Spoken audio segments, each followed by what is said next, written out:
એમ તો નવી માં નવી માં જોજો જીવનની અંદર ઘણી ઠેકાણે આવું બને છે ને હું તો જોતી આવું જ છું કે નવી માં કહેવત નથી આપણામાં કે કોઈની માં ના મરજો, બાપ ભલે મરી જાય, માં કોઈની ના મરતા.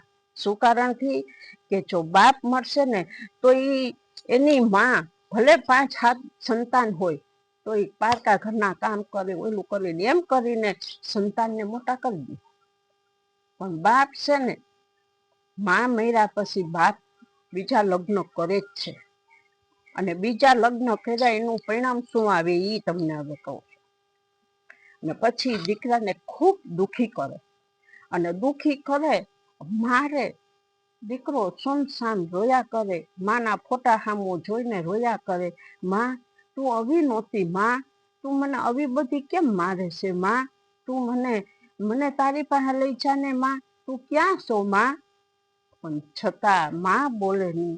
ફોટાની અંદર તો માં ક્યાંથી બોલે. દીકરાને ખૂબ મારે, સાનો મનો દીકરો રોયા કરે, માર સહન કરે, એના દુઃખ સહન કરે. અને પછી એક દી તો ખૂબ એને તોફાન કર્યા. બાળક છે તોફાન તો કરે, બાળક કોઈ તોફાન કરે, બાળક કોઈ રેરફેફર કરે, બાળક કોઈ ધૂળ સૂથે, બાળક કોઈ ગારો સૂથે, એ સરસ લાગે. આપણે સૂથી તો આપણે ધૂળમાં રમવા માંડીએ તો, ગારા સૂથવા માંડીએ તો શું માણસ કે એ તો ગાંડી થઈ ગઈ, મગજ ચટકી ગયો. એમ કે જે સમયે જે સારું લાગતું હોય એ જ સારું લાગે. પછી એની માને એમ થયું, નવી માને, કે આ આટલો બધો તોફાન કરે છે તો હવે આનો કંઈક કરવું જોશે.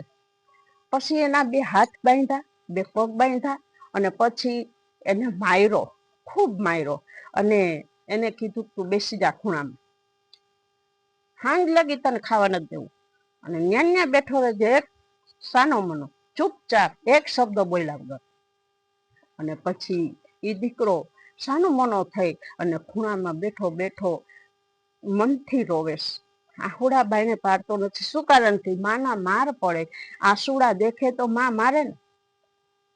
અને પછી એ દીકરો આખી દિવસ બેઠો રહ્યો, કોઈએ ખાવાનું ના દીધું, આખી રાત બેઠો રહ્યો, તો કોઈએ પૂછ્યું નહીં કે તારે જમવાનું શું. છતાં સવારે એની માં પાછી ગઈ એની પાસે, હાલ ખાઈ લે.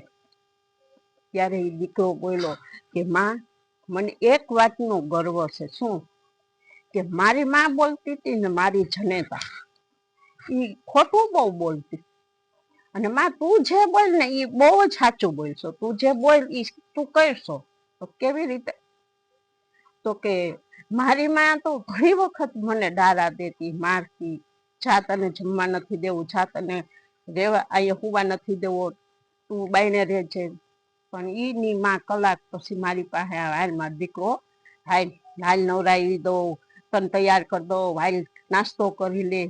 મારી માં તો કલાકમાં તો પાછી એ વાત કરી ભૂલી જાય. અને માં તે તો મને કાલ કીધું તું ને કે સાનું મનો બેઠો રહેજે, એક શબ્દ ના બોલતો, તું મને મારતી, તે મને એમય કીધું તું કે તને ખાવા નથી દેતું, તો તે મને ખાવાય દીધું નહીં.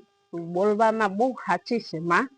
એટલે હું કહું છું કે જે માં ભલે ભગવાન કરે ના કરે, નારાયણ કોઈની માં ના મરજો, પણ જેની માં મરી હોય અને એના સંતાન ઉપર જો કોઈ પણ દીકરી જાય તો એ પેટનું સમજી અને તમે પાડજો, તો જ હા પાડજો, અને તો જ એની માં થઈને જાજો, એનો દુશ્મન થઈને નહીં. આ વાત તમે ધ્યાનથી સાંભળી અને ઉતારજો. જય સિયારામ.